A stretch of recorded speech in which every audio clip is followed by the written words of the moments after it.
It has finally happened. The Carolina Hurricanes have officially swept the New York Islanders. What's going on, everybody? Welcome back to another episode. Today is an elimination video. I've decided that for every team that gets eliminated in the second round and from now on, I'll do kind of a series recap, I guess you could say, and an elimination video for the New York Islanders.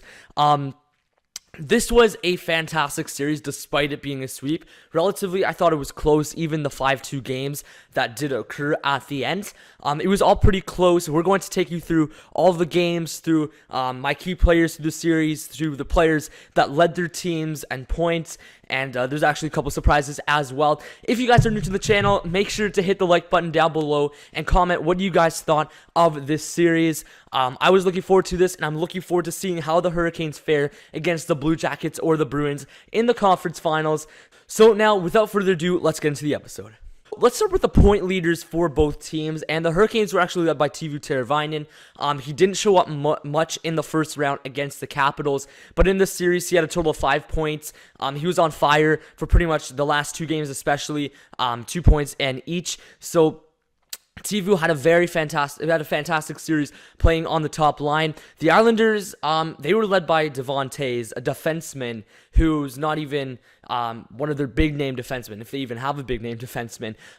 You can't have that. If you expect to advance to the second round, you can't have a guy like Devon Toews leading your group. And that's no offense to Devon Toews. He's had a fantastic rookie season, but he can't be your point leader. You needed guys like Barzal, Nelson, Eberle, Lee to lead that team in the second round, and they didn't really come through.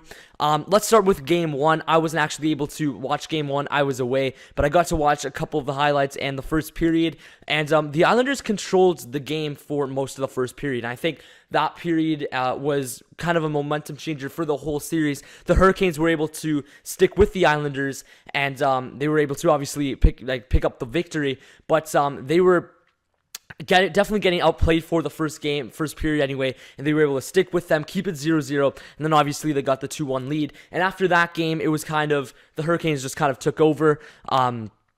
Obviously, that game was close, overtime win. Like I said, that was definitely a momentum changer. From there on, 2-1 Hurricanes victory over the Islanders, and then I think that was it for the Islanders. Barclays Center just wasn't getting it done. I think if they did end up going back to the New York, I think Lou Lamoriello was definitely going to try to change it back to the Coliseum. Definitely not a great decision for the Islanders, but it had to happen.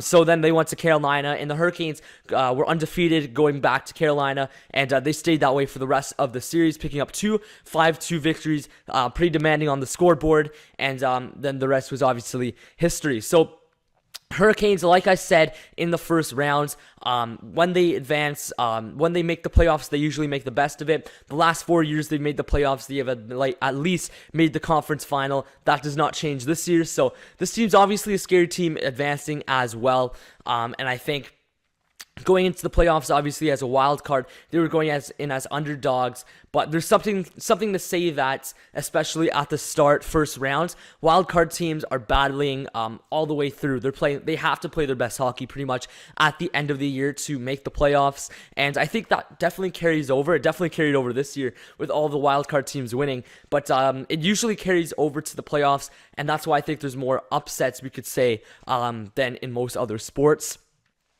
MVP of the series. So obviously Peter Mrazek gets injured, and who has to come in but the Toronto Maple Leafs former backup goaltender Curtis McElhinney. McElhinney had a surprisingly good year. He was pretty much went under the radar for the whole season. He had a really good regular season, and obviously that carried over to the playoffs. He was lights out for the rest of the series. He came in, I believe, Game 2.